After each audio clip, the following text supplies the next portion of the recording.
India, and in this video I'll show you how I got my Japan visa from India. No agent, no confusion. Just a simple step-by-step guide from my own experience. So let's get started. So first thing you need to do is go to the web browser and search VFS Global Japan. The first URL you'll get is of Japan VFS Global. Just click on this. You can check the URL. It's vfsglobal.com, Japan, India in English.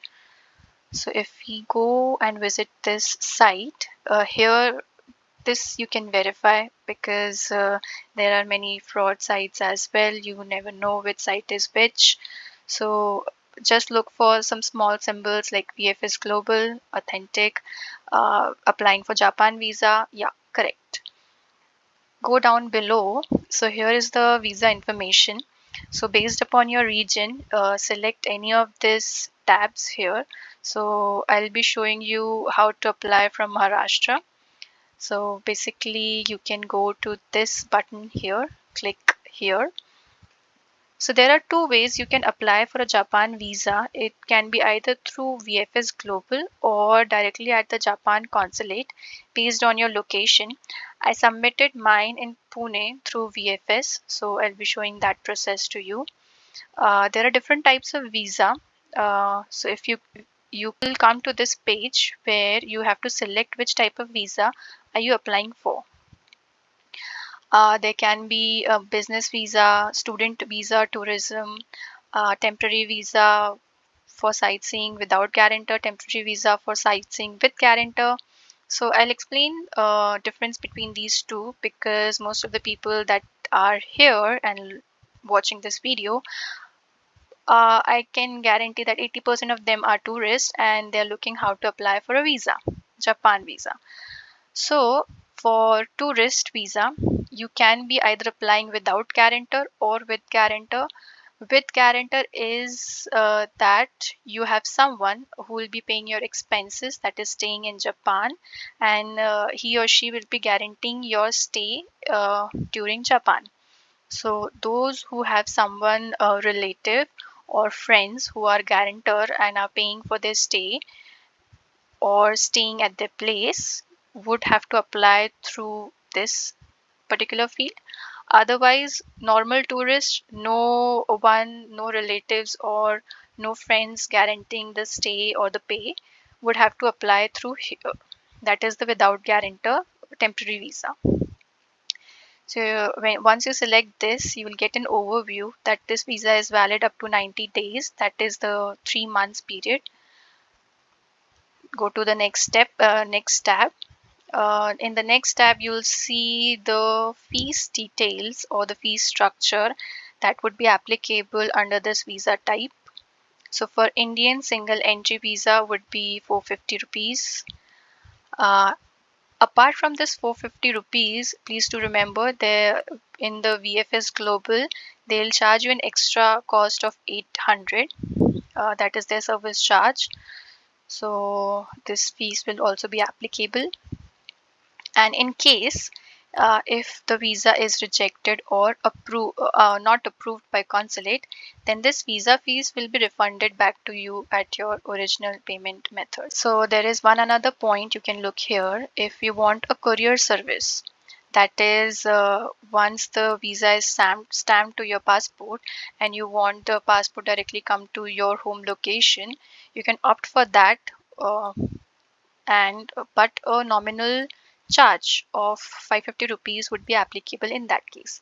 So you can opt for this as per your preference. I prefer to opt out of it because it will add in a few more days to receive your visa. So I wanted the visa immediately, so I didn't opt for this. But as per your requirement, if you have lot many days available to you, then you can definitely go for this. Let's go to the next tab, that is the documents required tab. Here you will find two PDFs link. One is the requirement list and another one is the document checklist. We'll go through these in detail. And then there is important note. You may have a look at this. So in the requirement list, document. So this is the requirement list document. It basically contains the details of all the documents that you have to carry with you when you are visiting the VFS Global office for the visa process.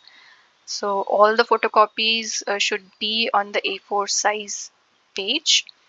You should have a valid passport with more than 2 blank pages, and you have your old passports available with you, then please do carry them as well. There is a visa application form that you need to fill. We look into detail of how to fill this visa application form in some time. I'll show you how to fill this form. There is a cover letter required stating the purpose of your visit and day by day details of your visit, that is the travel plan. So a short summary, what this cover letter contains is your contact details. It should have two section to the visa officer, Consulate of Japan. Then there should be a subject requesting for tourist visa for without guarantor, depending on your visa type. Then there is another section that is the main content of your cover letter that will state why you want to visit Japan, what are your travel dates, what is your passport detail, uh, where you will be staying, that is the accommodation details. And yeah, that's it. That is the short summary, what your cover letter should contain.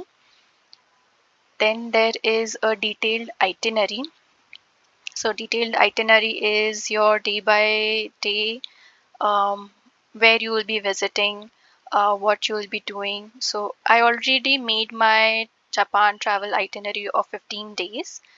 It contained morning, evening, afternoon, all the 3 times itinerary of the tourist places I would visit or the offbeat based places I would visit. So I had this itinerary. You should also create your own itinerary depending on the number of days you will be staying.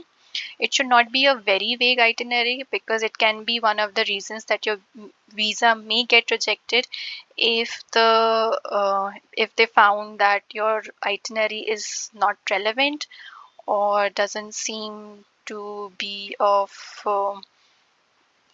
any valid places. So in that case, please look into that you may have an overview of where you would be visiting, what places you would select to visit. You can have that, not the exact, it's okay, but just have appropriate details present in this detailed itinerary. Because if you visit VFS Global and they found some issues in it, then they'll straight ahead reject the application form, or they'll tell you to redo this particular document again at that particular time. So take care of this. Another thing that would be required is your photograph. Photograph should be of size 2 by 2 inches or 45 to 45 mm. We'll have another tab for this in detail, what is the exact specifications of the photograph required. Then the next document required is the flight tickets and the hotel booking. You may or may not have this flight tickets and hotel booking. You can also attach a dummy one here. It is also valid. But if you have a valid flight ticket and hotel booking, then please do attach that. It adds the credibility here, and it reduces the chances of the visa getting rejected. So if you have a valid one, please attach that. Then the bank statement is required of last 3 months. So please attach the copy of bank statement of 3 months. ITR is required. If you are employed, then NOC, that is the non-objection certificate from your employer, is required. And if you are you have self-owned company, then the proof of ownership is required. If the applicant is student or dependent, if it's student, then your parents' financial details is required, and if dependent, then your spouse's financial details would be required. In case of proof of relationship, marriage certificate, birth certificate is required. In my case, I was visiting a friend, so proof of relationship for a friend is to attach some photographs with your friend. that was asked of me to attach the photographs, so I attached photographs as the proof of relationship. So these are all the documents that you need to carry with you. So this is the detailed document list. The next is the document checklist. So as we just now saw that all the documents required, you have to take the printout of this document and take with you to the VFS Global office, because there they will tick it or say no if this document is not present or if it's not applicable. So you have to print this out, mention your passport number, uh, have your signature here, and yeah, you can have your signature here, get this printout, and this will be filled by the VFS Global member. You don't have to fill this form, you just need to take this with you. And all the documents mentioned here, we have already seen this in the previous document, so this is just the list of those documents. Next is the photograph specification. So photo specification, briefly we have checked. So this is important that your face visibility should be at least 70 to 80%, and the photograph should be 45 mm to 45 mm either, or 2 by 2 inch. Okay, please make sure that this specification is followed, because if not, if the photograph is not of this size, the VFS Global member will tell you to re-click your photograph in the VFS office, and it would be very expensive, because there they charge, the charge is too high to give for one particular photograph.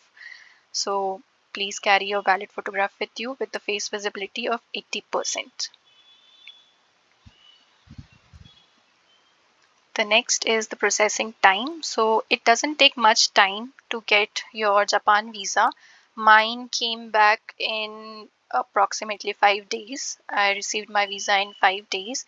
Here it's mentioned 10 working days, but usually before this you get your visa if it's accepted, or even if it's rejected.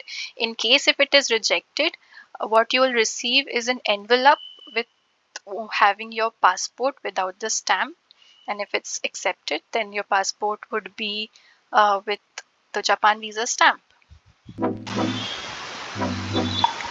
Next is the download form tab. So here you'll find the visa application form. So under this visa application form, you'll see that you need to paste 45 by 45 mm photograph or 2 by 2 inch photograph as mentioned earlier. So you need to be careful while filling this form, because this is an important form that is required by the VFS Global office. If this form is not correct, they'll ask you to refill this form again and again till the time you get this form correct. So please be aware, this form can be either filled handwritten or digitally. You can choose any of these based on your preference. If it's handwritten, please prefer black ink. And if you're filling it digitally, make sure you fill entire form carefully, because if it's filled digitally and when you go to VFS office and some field is missing, then you have to hand written those fields there by yourself. So take care of the details that are present here, and please fill this form carefully. So first is the surname. So there are some details that you need to fill in: surname, your middle name, given name, date of birth, place of birth, male, female, marital status, nationality is Indian, former nationality, fill in any, ID given by government, fill in your Aadhaar number here, passport type, mostly it's ordinary, fill in the ordinary passport type here, passport number, fill in your passport number, place of issue, you'll get this detail in your passport. You can check your passport for place of detail and issuing authority. You'll get this detail as well. In my case, the issuing authority was the Ministry of External Affairs, India. You'll also have that. Place of issue may differ on your location. Then there is a date of issue, date of expiry, from your passport. Purpose of visit to Japan, it's tourism, or if you have any other purpose, visiting a friend, a relative, you can fill in that. Length of stay in Japan, fill in the exact dates you will be visiting in Japan. Do not make it an approximate date. Fill in exact date here. Date of arrival, port of entry into Japan. So mostly the port of entry into Japan is Tokyo. Most of the flights from India land in Tokyo. If you have another port of entry, you can fill in that. But in most of the cases, is Tokyo. Your airline name, whichever airline you will be flying with, mention that. The name or address of hotel. So if you're staying with your relative or friend, you can mention their name or and their address. If you're staying at a hotel, mention that address here and the name of the hotel and telephone number. You need to fill in the hotel details here if you're staying at hotel. So if you have not previously visited Japan, mark it any here, and your current address details, your current professional details, name and address of your employer, if it's applicable, then that you need to fill. Your partner's profession or occupation, and if it's minor, then mention your parents' occupation. If not, then just mention any here. If this field is not applicable to you, you can mention any. If you are filling this form for the visa with guarantor, in that case, you need to fill in these details, that is the guarantor details and the inviter details. And if you're filling without guarantor, just you can mark these two sections, guarantor reference and inviter reference, as any. You don't have to fill this. Now, if you are going with guarantor, then you need to fill this all the details, that is the name, address, birth, relationship, and all the guarantor's detail. And if the inviter is same as guarantor, you can just simply mention same as above. So here, don't have much look on it. Just say no, no, no, no, no to all the criminal questions here. Just fill the date of application and your signature. It should be a handwritten signature, not a photograph of a signature. Application will get rejected if you digitally paste your signature here. So make sure you, as this, if you're filling this digitally, make sure to sign it here using a black pen. So this is how the visa application you need to fill. Okay, so some extra points that you need to take care of is keep your bank account balance minimum of 1.5 to 2 lakh. It's required when you're applying for Japan visa. They check the bank account amount. It should be of 1.5 to 2 lakhs minimum. If it's greater than that, then it's well and good. Keep all your original documents with you while visiting the VFS Global office, along with one photocopy. That would be enough. And write a strong cover letter with clear itinerary. Do not exaggerate your itinerary. Keep it simple, keep it clean. That would work. So that is how I got my Japan visa on my own without any agent. And if you want a cover letter template or invitation letter template, if you are traveling with a guarantor, then comment down below. I'll share that with you. I hope this video helps you plan your next dream trip. I have created this channel Offroute Travel Diaries to share all my experiences while traveling across borders. Please don't forget to like, share, and subscribe if you're a travel enthusiast.